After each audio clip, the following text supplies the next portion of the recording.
Tai kaip jau ekscelencija atskleidė jums. Mačiau, mano kaimynas turi savo kalbos pradžioj parašęs garbė Jėzui Kristui. Pagalvojau, man labiausiai tinka tai pasisveikinti. Seku jo pavyzdžių, pasisveikinam, garbė Jėzui Kristui.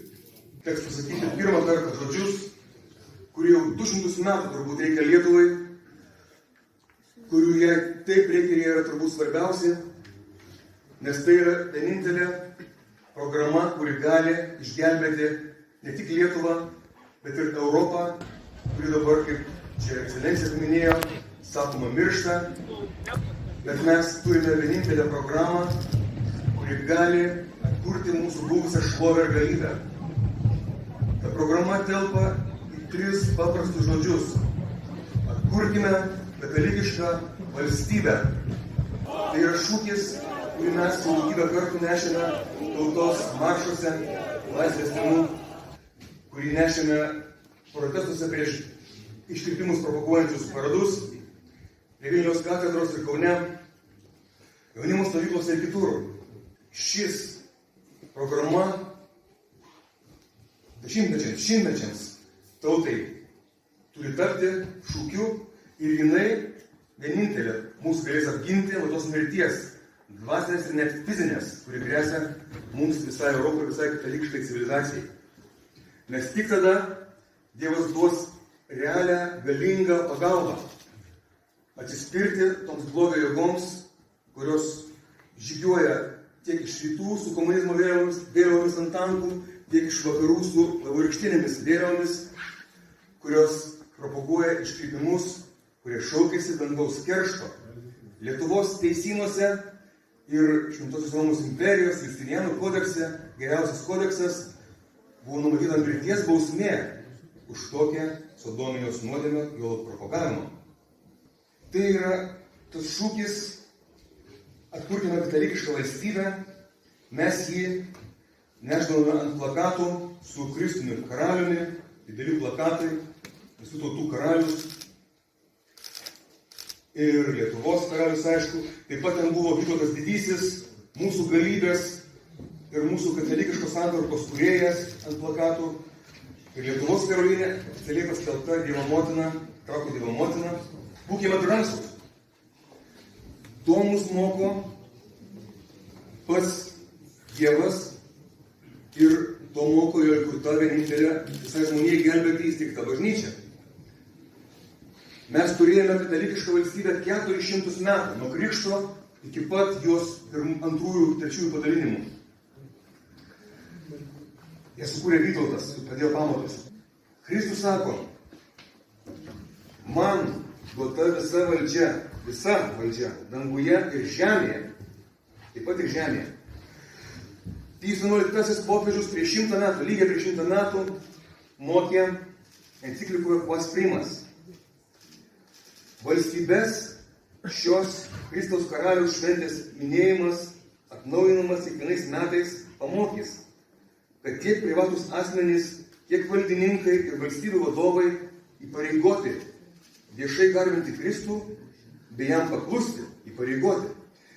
Ši šventė įkvėps jiems mintį apie tą paskutinį teismą, kuriame Kristus dabar ne tik pašalintas iš viešojo gyvenimo, bet ir paniekinančiai užmirštas bei ignoruojamas, griežtai baus už tas neteisybės. Juk jo karališkasis kilnumas reikalauja, kad visa valstybė būtų tvarkoma pagal Dievo įstatymus ir krikščioniškus principus, bei tiek įstatymų leidybos, tiek teisėtvarkoje, tiek diegiant jaunimo sielose sveiką mokymą ir dorus papročius. Jis XI, Quas Primas. Jaunimo sielose. O ką diegia jaunimo sielose? Liberalusis genderizmas, neomarksizmas. Mes žinome, ką jie diegia. Kad gali bet kokį iškreipimą propaguoti ir tada nieks nepasako. Tik katalikiška valstybė pasakys jaunimui ir išugdys neliberalią jaunimo kartą. Tik jį gali pasakyti, koks yra objektyvus žmogaus gyvenimo tikslas – pasiekti amžiną laimę, kuri irgi, kaip moko Kristus, įmanoma tik per jo bažnyčią. Visuotinę, katalikę graikiškai bažnyčią.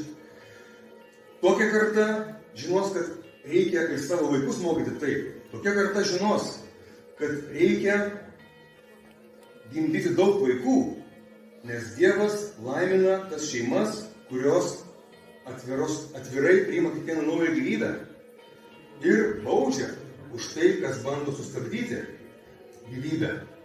Baudžia amžiną kančią, nebijokime tų žodžių. Tik tai katalikiška valstybė išdrįs uždrausti abortus ir kontracepciją.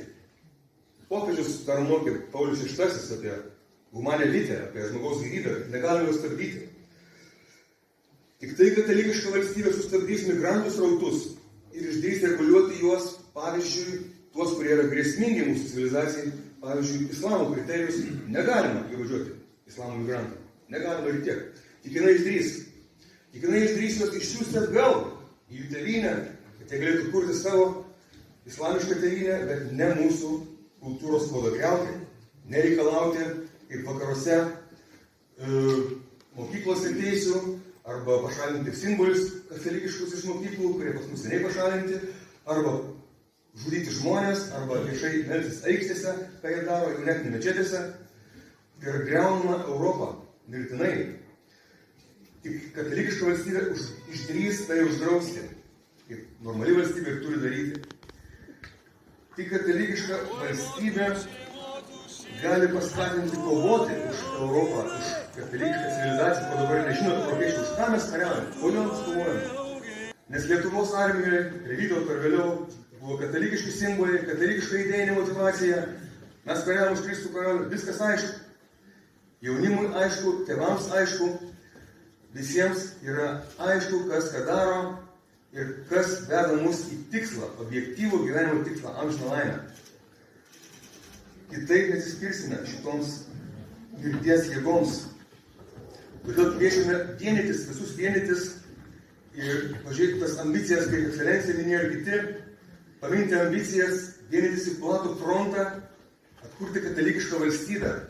Burkime visų sričių specialistai, nuo istorikų, ekonomistų ar teisininkų, savo srityje kiekvienas. Kaip galima tai padaryti, kaip galima tai pasiekti? Iš savo pusės mes siūlome jums, visiems kitiems, kursus, mes galime skaityti istorinius kursus, daug žemėlapių, citatų iš katalikiškų Lietuvos, kaip realiai gyveno LDK, katalikiška valstybė, kitos valstybės, kaip tai realiai buvo. Kviečiame į jaunimo stovyklas, jaunimui, tarptautinės, kuriuose irgi apie tai kalbama, ir gamtoj nuostabioj, prie ežero. Kviečiame taip pat į protestus prieš iškreipimų paradus prie Vilniaus katedros. Argi leistų Vytautas Didysis ir Žygimantas Vaza ir kiti pražygiuoti pro Švento Kazimiero kapą, propaguoti iškreipimus tikrai neleistų ir baustų. Tai kviečiame susivienytis ir jungtis, karaliauk mums Kristau, karaliauk mums Lietuvos karalienė, trakų Dievo motina, atkurkime katalikišką valstybę. Ačiū Jums.